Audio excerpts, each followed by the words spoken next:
Well, it was actually during the tests when I was 40 years old, and I went to the mother of my friend, and she said that she would be happy to run the tests on me. And once she had gone through it, I mean, she didn't say anything to me at the time, but I think it was clear to her during the tests that there was a fairly clear diagnosis there. But she did try me with coloured overlays, and after trying me reading text through coloured overlays, she recommended that I went to see an optician.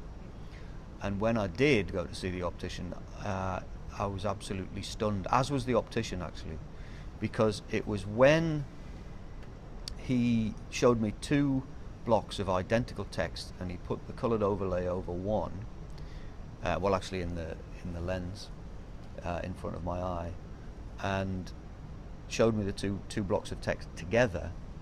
The one that I was seeing through the filter lay down square and flat, and I was absolutely amazed, because little did I realise I'd never seen, certainly black text on white paper, I'd never seen it properly before.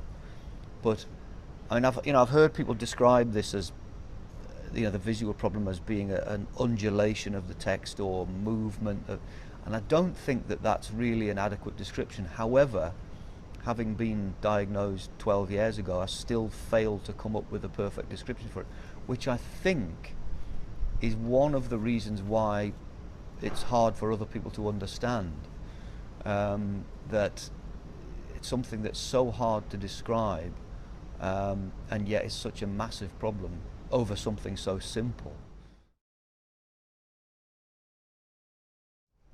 For me, it's a whole series of issues. It's like there's a secondary image of the text in a reverse colour, and that sort of doesn't quite, well, the problem is that your brain is trying and failing to make an accurate picture. Yeah.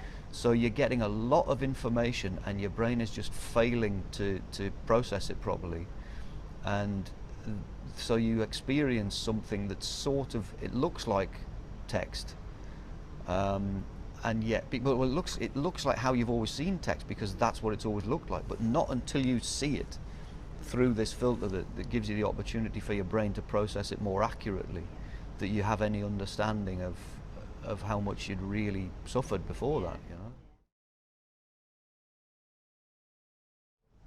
The most major thing that happened when I got the glasses, which I'm not wearing at the minute, obviously, because I've got these sun reactor light glasses, but I normally wear the orange ones all the time. But the first thing that happened was I became very comfortable with wearing them, and it seems that might feel a bit wrong, that to wear something orange all the time would make the world feel weird, and it's almost, I remember thinking it was a bit like being a child and looking through that red layer that you got in the bottom of the biscuit box, which I always thought was fascinating as a kid. I thought it was going to be like that, but it wasn't. It just felt very normal very quickly. Yeah. And I found myself being able to read longer and longer passages, say in newspapers, or I still don't read, never read for pleasure, and I still find long passages of text to be a challenge. But I mean, the other really significant thing was, when I was diagnosed, was I took to accepting straight away that tools and helpful pieces of technology, I embraced them, like straight away, and I went to audiobooks.